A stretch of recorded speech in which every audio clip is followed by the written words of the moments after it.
Welcome to the Old Time Radio Superman Show. From Boise, Idaho, this is your host, Adam Graham, bringing you part 2 of Dr. Roebling's Voice Machine.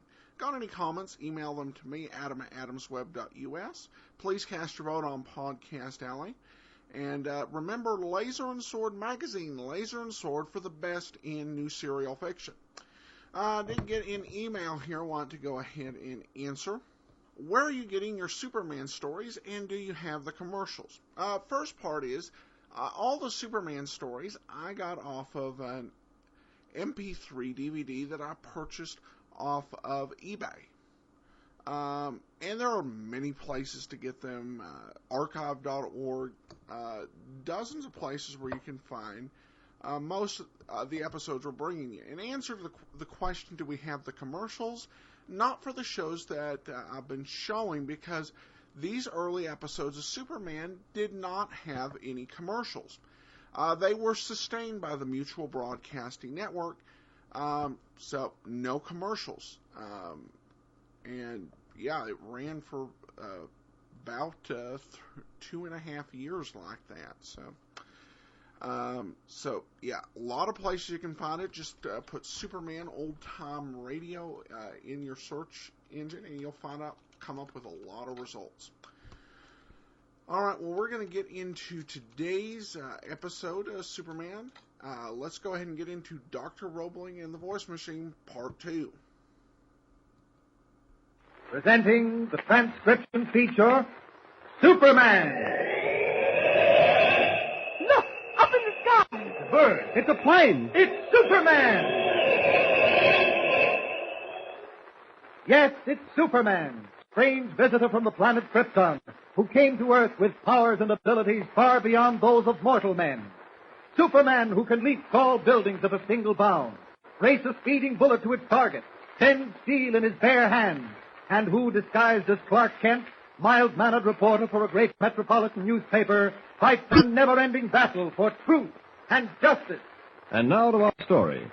Returning by train from a short but adventurous vacation in the North Woods, Clark Kent and Jimmy Olsen seem to have stumbled on something that smacks of mystery. To begin with, Jimmy became fascinated by the nervous, shifty-eyed behavior of a little gray-haired man seated across the aisle. And when Kent bought an afternoon paper and found the man's picture on the front page, Jimmy's imagination knew no bounds. According to the news story accompanying the picture, the man was Dr. Roebling, inventor of a new and startling communications device. However, when Kent attempted to interview him, he denied his name was Dr. Roebling and hurried into the dining car, leaving behind a piece of crumpled paper bearing a strange message. As the fast express roars into the night, both Jimmy and Kent have their heads bent low over the scrap of paper.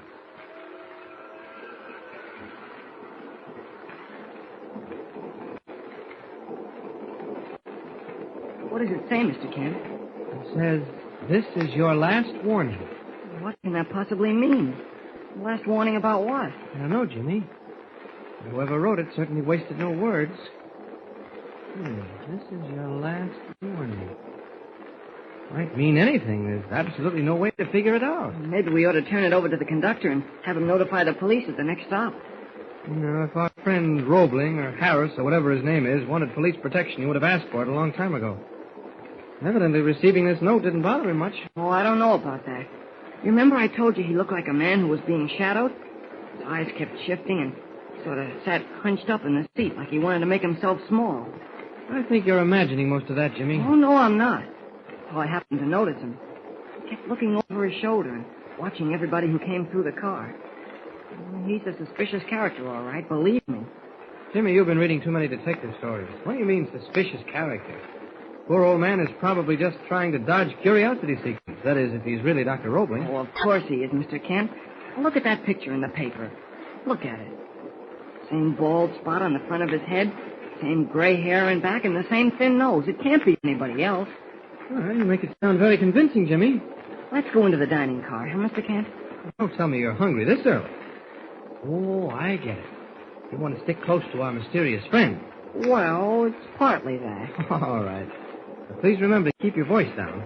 We don't want everyone on the train to know that we're snooping into Dr. Roebling's business. Okay. I'll talk in whispers. Can we go now? I think so.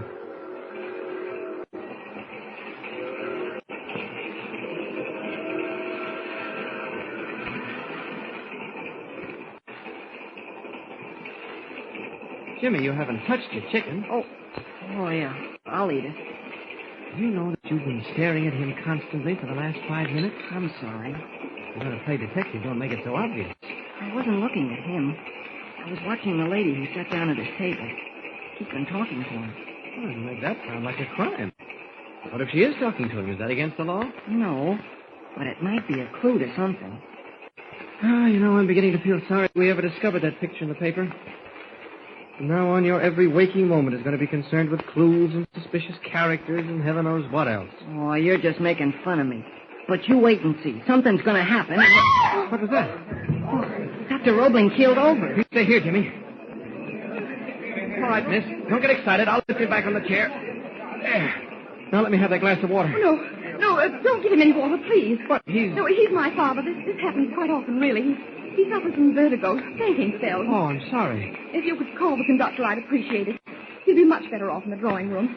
He has some medicine there. Oh, I'll be glad to help your father to the drawing room, Miss Roebling. There. You just lead the way. I'll carry him. Thank you so much. I beg your pardon, Chris. Would you mind?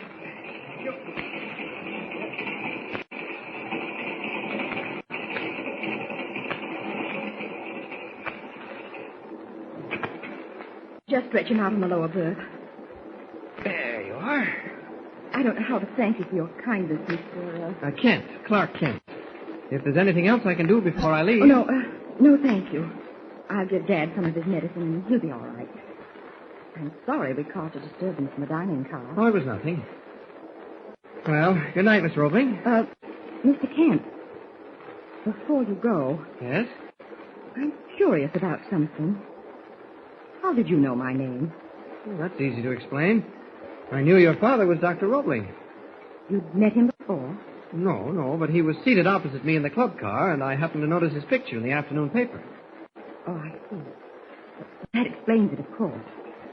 Well, good night again. Good night, Mr. Kent. Thank you. Not at all.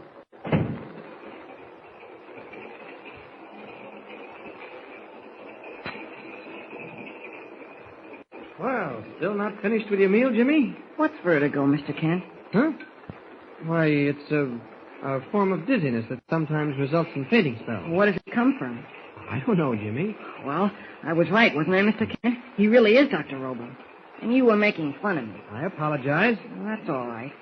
And that lady's his daughter, huh? That young lady, Jimmy. She's very charming. Gosh, Mr. Kent, you're not falling for her, are you? Finish your ice cream and stop asking silly questions. I don't suppose you mentioned that warning message to her, did you? Of course not. Are you going to? Well, I may if I see her in the morning. You all finished? Uh-huh. What about your milk? Oh, I'm too full. Finish that milk. You begin losing weight on these jaunts around the country, we'll just have to cut them out. All right, I'll finish it. Waiter. Yes? Check, please. Yes, I got it right here. $3.20. All right, here you are. Thank you, sir. Thank you. Okay, I'm finished. Where are we going now? Back to the club car for an hour or so and then to bed. We can both use some sleep. Come on.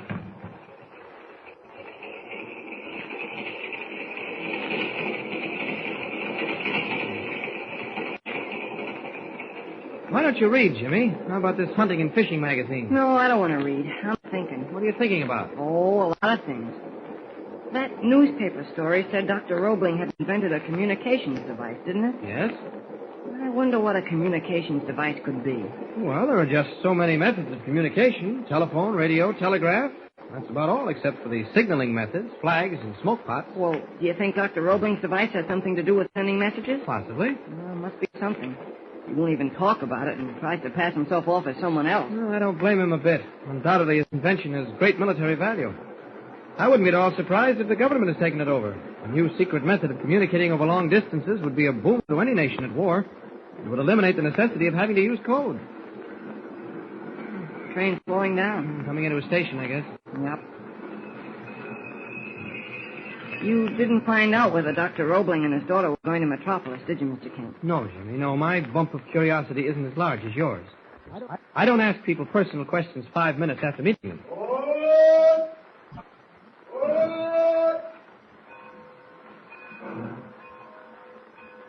Mr. Kent, Yes? could I see that warning message Dr. Roebling dropped? If I can find it. Yes, here it is. Oh, thanks. This is your last warning. That's funny. What's funny about it? Well, in the first place, it isn't signed. How could Dr. Roebling tell who sent it? Well, since it isn't signed, we can assume he knew who sent it. As a matter of fact, I was thinking about that message at dinner tonight before Dr. Roebling fainted. It may be very innocent, and we're just getting excited about nothing. No, sir. No, sir, this note is a threat. Well, look at the way it's printed. Like a kindergarten kid prints. Now you're blossoming out as a handwriting expert, aren't you? Oh, gee, I can't say anything without being criticized. I'm not criticizing you, Jimmy. I just think it's amusing. Well, you won't think it's so amusing if... If what? Oh, never Now, mind. don't sulk, Jimmy. Where's your sense of humor? For all we know, this message may be very important. The fate of a nation might very well be hanging on it. Now, there you go, making fun of me again. Now, you're much too sensitive, Jimmy. Oh, well, maybe we'd better turn in. I'm going to stop by Dr. Roebling's drawing room and see whether he's all right. I may still get that interview. Can I come along? Oh, I suppose so. In the next car. Follow me. Careful crossing this platform. Okay.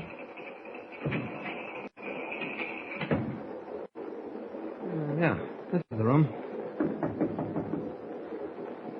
Maybe they're sleeping. Oh, Miss Roebling couldn't be. It's only been a half hour since I left her. No answer. That's funny. Here comes the conductor, Mr. Kent. Good evening. Something I can do for you? Why, yes, there might be. I can't seem to get any response from the people in this drawing room. Oh? Friends of yours? Yes, I don't think they're sleeping, and I'm concerned because one of them, an elderly gentleman, was ill early this evening. Can the door be opened from the outside? Yes. I carry the only key. We're not supposed to use it except in emergencies. Well, this is an emergency. Try knocking again. Well, it's no use. What's your friend's name? Roebling. Dr. Roebling. Let me check this passenger list. Drawing room C, car 421. What'd you say the name was? Roebling. Roebling. No party by that name in this drawing room, mister. You sure you got the right car? Well, of course this is the right car. I was in that room less than a half hour ago. Yeah, look here. Drawing room C, car 421. Mr. and Mrs. Jack Smith. Mr. and Mrs. Jack Smith. That's funny. Something's wrong somewhere.